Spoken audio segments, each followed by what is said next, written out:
What's up, people? So, at this point, you're probably, I don't know, 7, 8 chapters into Thin Air, and you're getting higher and higher in elevation. Things might start getting a little foggy, maybe your mental capacity is deteriorating the higher you get up the mountain. No, I'm sure that's not happening. But regardless, I do want to share with you some things about some of these chapters and give you some context for what's going on in these chapters of Into Thin Air, about chapter 7 and 8. Okay. I put this on Schoology, but I wanted to kind of show you an Everest kind of like tracking route map so you can kind of see like where they are, right? So you can kind of see like base camps down here, they go through the Khumbu Icefall right through here, and they get to Camp 1.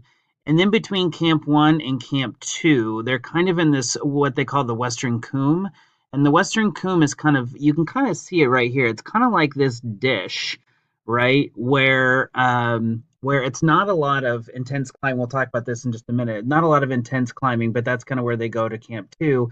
And then from Camp 2 up to Camp 3, they must go up the Lhotse face, right? Which is kind of a more challenging.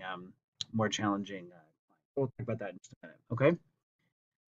All right. So let's talk about the Western Coombe. So the Western Coombe is kind of what a coombe is. It looks like Quim.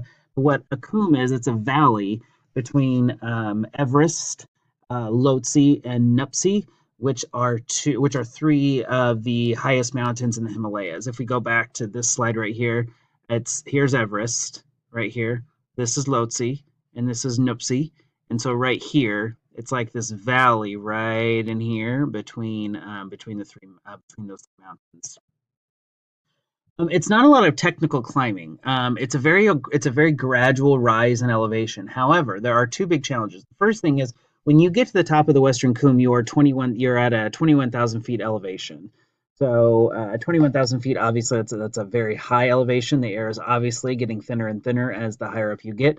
But then you also have to consider the heat. John Krakauer talks about how the heat is really intense, and you wouldn't expect that. Well, that's basically because the sun is reflecting off the ice and the faces of three mountains, and it's all kind of concentrating it into one valley, and so the heat can get really, really intense. And climbers will talk about. John Krakauer talked about kind of having some solar radiation sickness, some intense migraines and headaches and things like that, just because the light is very intense there. Also, with the heat, there was these climbers will oftentimes they will climb with thermal tents, right? They want to insulate as much heat as possible. Well, in the Coombe, that can be a little bit challenging because you're insulating all this heat. And so one climber, it wasn't in Into Thin Air, but when I was reading up on the Western Coombe, one climber said that the internal temperature of his tent was 117 degrees. So obviously, that between the temperature and the intense kind of light reflection, it can be a very uncomfortable position. And here's kind of a good picture of it. So this is Everest right up here. This is Lhotse, and this is Nuptse. So you can kind of see, right? Not an intense climb, very, very not technical at all, just kind of a lot of trekking through snow. But you can see this picture right here. The intense light that is reflecting off the snow and the ice of these three mountains can cause a lot of pain. Okay. Once we get to the Western Coombe and you start making up to higher camps, you get to the Lhotse face. And the Lhotse face, unlike the Coombe, is very actually technically challenging. Lhotse is the fourth highest mountain in the world, and it neighbors Everest. So in order for you to take the southern route from Nepal, you must ascend kind of the Lhotse face to reach the South Col. So I can kind of show you back here, right? So they're right in here, and they want to eventually get up here, but you don't go from you can't go up this side of the mountain; it's too steep. So you must go up the Lhotse face, and then once you get to the kind of that peak right there, then you cross over, and then you start going up the ridge to the summit of Everest. Okay. Um, it's extremely steep, right? These are steep inclines of sheer rock and ice, about 40 to 50-degree angles. Imagine 90 degrees is straight up and down. So 45 degrees is somewhere in between there. And some parts could be as steep as 80 degrees, almost completely vertical. So imagine trying to do intense inclines up rock and ice. There are two really rocky patches called the Yellow Band and the Geneva Spur. And obviously that can be really dangerous. If you slip and fall, you could slip and then crush your body against large rock spurs. So you got to be really careful about that. Obviously, the route up the Lhotse face is about 2,000 to 3,000 feet long, and it reaches its highest altitude at 25,000 feet. So there's a good picture of the Lhotse face right there. You can really see how steep the incline is. All right. And what they'll do is they will attach themselves to these ropes, right? And these ropes will take them all the way up. But you always want to make sure that you are fastened to the rope, because what will happen is sometimes there'll be like a long line of people down this rope. And so, say you want to jump in front of someone, so you unfasten from the rope, and for maybe 5 seconds, 10 seconds, whatever, you are off the line. But if you slip and fall, there is nothing to keep you from falling down the face of Lhotse. So it can be really dangerous. And they actually talk about some people that have slipped and fallen down the Lhotse face and have died. So it's a really dangerous part of the climb, especially if you unfasten from the rope. Okay. The last thing I wanted to show you, and I encourage you to take a look at this on your own a little bit more, but the last thing I wanted to show you and talk to you about is the Gamow bag, or the PAC, the portable altitude chamber. Lobsang Sherpa is not, excuse me, not Lobsang, Nguyen.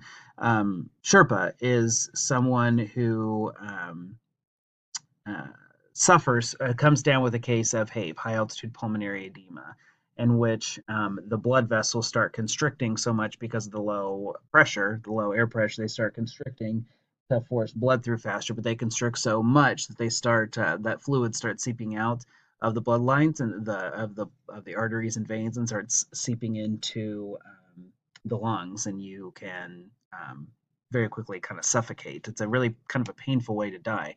In order to combat this, what they'll do is they will put the patient inside a Gamow bag, and this is what it looks like right here. Okay, and it's manually pressurized by this foot paddle right here. And the idea is that it simulates lower altitude. So by raising the air pressure, it kind of tricks the body into thinking that you're at a lower altitude, something much more comfortable. You can breathe a little bit easier. But obviously, this is a very, like, you can't stay in here very long. It's a very kind of claustrophobic situation. Nguyen, who's the Sherpa that has to get inside that, I don't know if you haven't read that part yet, it's quite frightening to listen to this poor Sherpa have to get into the scam out bag because he's terrified of it, because he can be kind of claustrophobic. Um, there is a demonstration on this. I'll click on this really quickly, that I just wanted to show you. Um, it's just a demo. You can YouTube obviously more of these, but this is just a demo on how to use a game.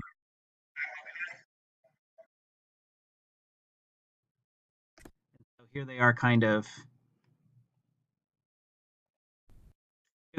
setting up the game out bag right here. Um, and again, you can watch this more in depth on your own if you would like, but they want to make sure they set it on a surface, like on a tarp, so that there is no rocks that could pop the game out bag. Obviously, that would defeat the purpose. So they're laying it on the tarp there. They're getting it kind of stretched out. We'll kind of fast forward a little bit here. And then what they'll do is they open it up at the top, and there's I kind of eye openings right here, so someone can see out of it. They're going to place kind of a sleeping bag and a yoga mat in there to kind of make it a little bit more comfortable for the person. Okay. And so someone's actually going to get inside in just a minute.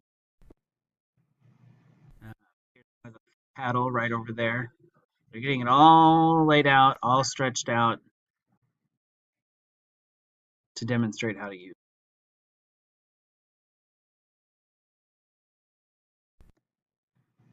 So again, they're putting a sleeping bag in there.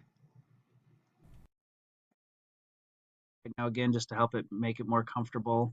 And then someone in just a second is going to get inside.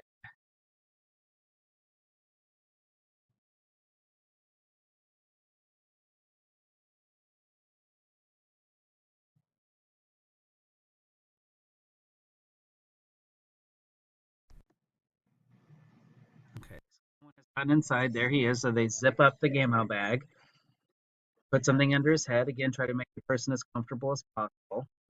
And this is what they did on the mountain. So see, they've started pumping air into it.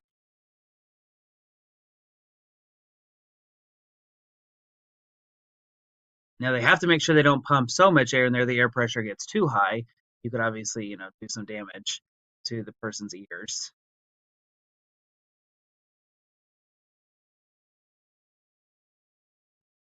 Okay, but see how that is all full of.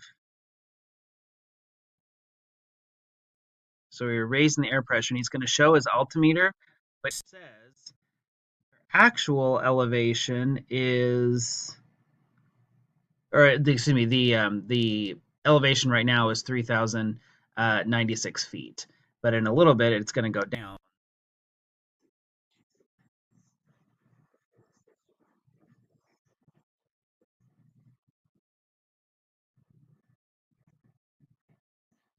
And so the altimeter actually does reflect lower.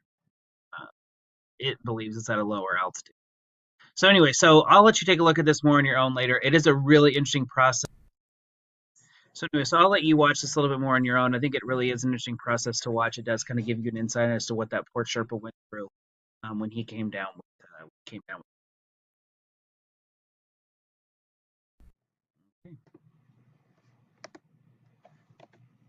But that's it, guys. So, like I said, we are kind of almost getting up halfway up the mountain. We're getting closer and closer to the summit where we know the real drama happens. But hang in there. It's definitely the excitement and the intensity is going to pick up. So let me know if you have any questions, and happy climbing.